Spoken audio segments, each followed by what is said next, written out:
It was a Tuesday like any other until I opened the certified mail. Inside was a crisp white envelope from the Willow Creek Homeowners Association, stamped with their pretentious gold seal. I figured it was another reminder about lawn edging or holiday lights. Instead, it was a $10,000 fine. $10,000. The violation? Unauthorized permanent structure and alteration of natural waterway in my own backyard. The structure in question was a 10-foot wooden footbridge I'd built over the tiny creek that runs along the back of my property. I'd spent 3 weekends on it, pressure-treated lumber, galvanized bolts, even stained it to match the fence. It looked like something out of a magazine, arched gently with solar lanterns on the posts. My kids loved it. The dog loved it. Hell, the deer used it at night. According to the HOA, the creek was community drainage, and my bridge was an eyesore and safety hazard. They attached grainy photos, taken from what had to be a drone. Someone had been spying. The letter gave me 15 days to remove the bridge and restore. The banks or the fine would double, then triple, then become a lien. I stood in the kitchen rereading it while my wife, Sarah, watched my face go from confused to furious. "They can't be serious," she said. "They attached the covenant section," I muttered. Page 47, Article 12. Apparently, anything over 4 feet long that crosses water needs Architectural Review Board approval. Never even knew we had an Architectural Review Board. That night, I went out back with a flashlight. The bridge glowed softly under the lanterns. A frog plopped off the railing into the water. It was perfect. No way was I tearing it down for Karen Whitmore and her band of retired busybodies. I took photos, measured everything, and started digging through old HOA meeting minutes online. That's when I found the first crack in their armor. The creek wasn't actually on community property. The plat map from 1987 showed it as a private drainage easement, running through the rear 10 feet of lots. 34 through 41, my lot was 38. An easement isn't ownership. I smiled for the first time all day. They'd just handed me the rope. Now I was going to let them hang themselves with it. 2 weeks later, I stood before the Willow Creek HOA. Architectural Review. Bored in the clubhouse that smelled like old coffee and desperation. Karen Whitmore sat dead center, her pearl necklace gleaming under the fluorescent lights like a noose. 4 other retirees flanked her, clipboards ready. "Mr. Harlan," Karen began, voice dripping with fake sympathy, "this bridge is simply not in keeping with community standards." I slid a folder across the table. "Before we talk aesthetics, let's talk jurisdiction. The creek is on my property. Your own plat map shows the easement ends at the rear property pins. You have no authority over private land." Karen blinked. One of the others, a guy named Gerald who always wore boat shoes with no socks, cleared his throat. "The easement grants us maintenance rights for drainage." "Maintenance, not architectural control," I countered. "And even if it did, you'd need my written consent to enter my yard, which you never asked for before flying a drone over it. That's trespassing and a possible FAA violation." The room went quiet. Karen's lips thinned. I kept going. "I moved to dismiss the fine on grounds of overreach." "All in favor?" They weren't a voting body for dismissal, of course. That was the point. Make them squirm. Karen recovered. "The fine stands. You have 10 days to remove the structure or we file a lien." I smiled. "See you in 10 days.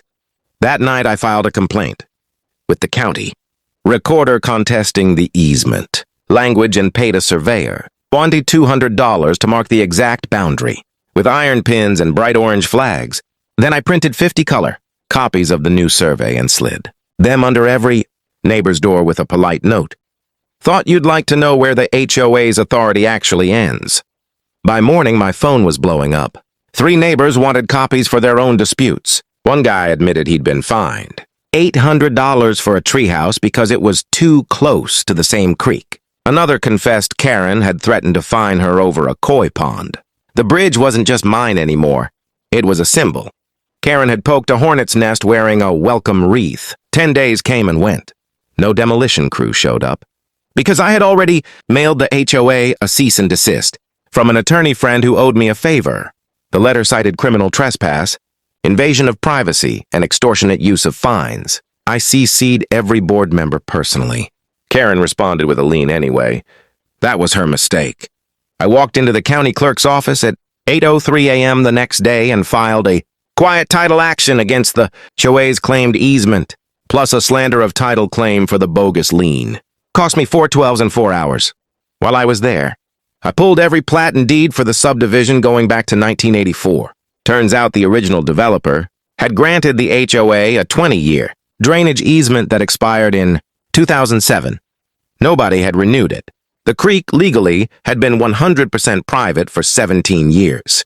Karen's entire reign of terror over community drainage was built on a dead document. I scanned everything and created a simple website. WillowCreekTruth.com. One page. Big red headline, "Your HOA has been lying about the creek for 17 years.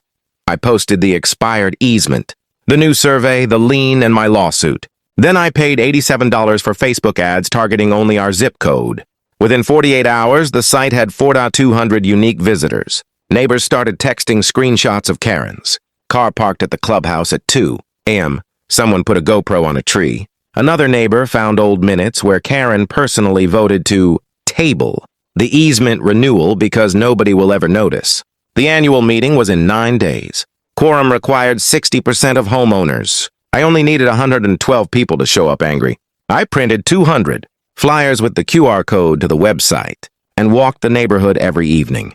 My kids handed them out like Halloween candy. By day 6, people were stopping me just to shake my hand. Karen tried to fight back. She sent a mass email, calling the website defamatory and threatening legal action against anyone who shared it. That email became Exhibit A in my amended lawsuit for attempted intimidation. She had turned a $10,000 fine into a 6-figure existential crisis for the entire HOA, and the meeting hadn't even started yet. We proved malice. The annual meeting was held in the middle school gym because the clubhouse was too small. For the 312 homeowners who showed up, many clutching printed screenshots and decades-old grudges, Karen tried to gavel it to order, but someone had unplugged her microphone. The crowd roared approval. I took the floor with a wireless mic I'd brought myself. Motion to dissolve the current board for cause and appoint an emergency committee, I said. Second? 20 hands shot up. Karen's face went the color of raw hamburger. We voted by show of hands. 289 to dissolve, 23 holdouts, mostly Karen's Bridge Club friends. The board was gone in 90 seconds. The new emergency committee's first act: rescind every fine related to the creek, including my $10,000. Second act: hire the attorney who'd been suing them, me, to represent the association in settling my lawsuit on the best possible terms. 2 months later, the judge signed the order. The HOA paid me $180,000 in damages and fees, removed the lien, recorded a permanent disclaimer that the creek is private property, and amended the covenants to prohibit future architectural review of anything behind the rear fence line. Karen got the worst part. During discovery, we found emails where she bragged about using fines to teach young families their place. The judge called it weaponized. Petty tyranny from the bench. The final order required every board member for the last 10 years to take a 4-hour ethics course in person on a Saturday. Karen's photo from that class, arms crossed, scowl etched in stone, still circulates in the neighborhood chat every time someone new complains about holiday lights. I used the settlement money to turn the bridge into something obscene by HOA standards. A 15-foot cedar masterpiece with rope sides, built-in benches, a small waterfall pump, and a carved wooden sign that reads, Karen's Folly, paid for by the former board. At night it's lit by color-changing LEDs. You can see it from the street 3 blocks away. Nobody has complained? Nobody dares. Sometimes, when the creek is running high after rain, I sit out there with a beer and watch the water slide under the planks. The frogs sing, the solar lanterns glow. My kids still run across it like it's a pirate ship. And every time a new neighbor asks about the sign, I just smile and say, long story. Want a beer while I tell it? They always say yes. The bridge is still there. Karen moved.